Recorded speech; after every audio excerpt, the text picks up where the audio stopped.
You know, the internet can be a pretty negative place if you go to the wrong corners. We do it for you, so you don't have to. There's a lot of complaining, a lot of people just venting, screaming about things into the abyss of the internet, thinking that it's going to make a difference, even though it probably won't.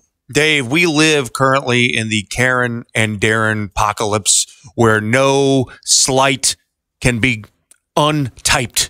They will speak to H and every manager out there.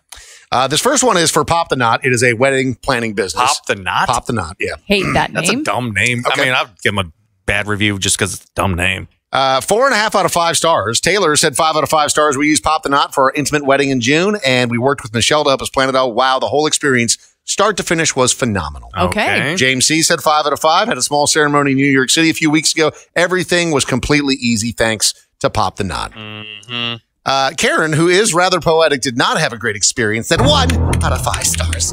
Choose the harshest punishment you can find over using this website for your wedding needs. For example, if you have an opportunity to spend the winter in Siberia, or perhaps a few summer months in the pest-ridden, hazardous, life-threatening jungles of the Amazon basin, jump all over these opportunities in lieu of plainly ruining your life by having to deal with the horrendously bad website developed by Pop the Knot.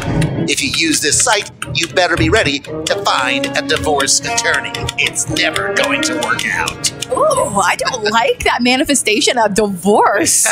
Thanks to Pop the Knot. Look, I get that wedding times can be stressful, but I would think I'd rather use a website than go to Siberia in the winter. What was what's the other, Honey Fund?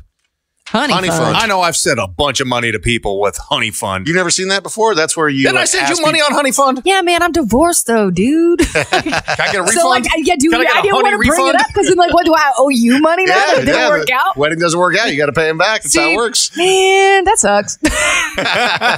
And the last review here is from a Darren. So we have a Karen and a Darren feature today. Darrens are the male equivalents of Karen. And, you know, just think of the short, just tightest crew cut you've ever seen in your life. This is Sangria's Mexican Grill in Appleton, Wisconsin.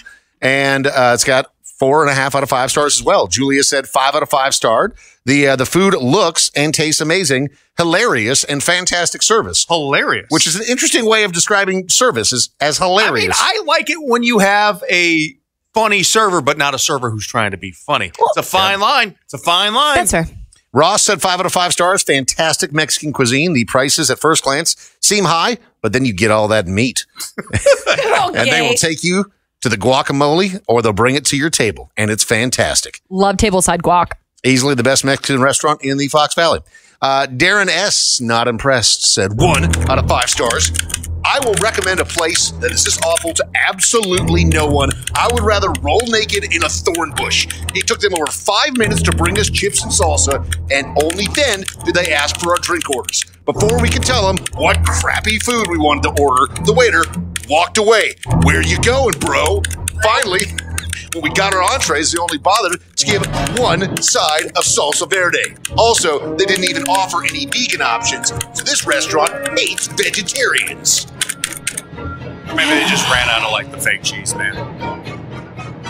Or maybe they're like me and hate vegetarians.